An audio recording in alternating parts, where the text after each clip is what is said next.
سلامونه او احترامات مو ومنئ، ښه راغلاست. دا هم د نن ورځې مهم خبرونه.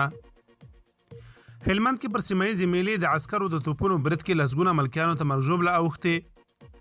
طالبانو په بشري نهادونو غږ کړی چې د یادې پیښې پر ضد غږ پورته کړي.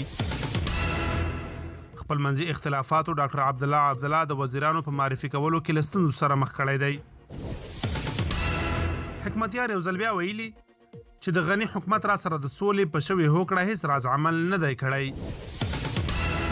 روغتیا وزارت وایي تیرو 4 ساعتونو کې د کرونا وبا 291 مثبتې پیښې ثبت شوې دي.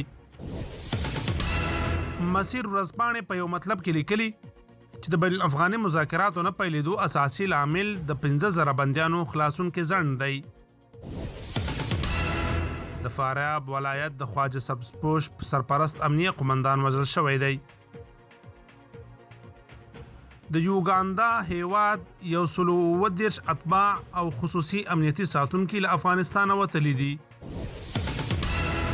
د فساد پر وړاندې د مبارزې د نظارت کمیټه وایي افغانستان کې د ګمرکونو عواید د زورواکانو جیبونو ته ځي. امریکا کې د یو وسلوال برید له امله ګڼ کسان وژل شوي دي. بنګلادیش کې د 2 کښتیو ترمنځ ټکر کې 28 تنه مړه او لسګونه نور تري تم شوي دي.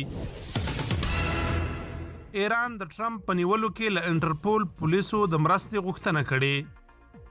د خبرونو پای.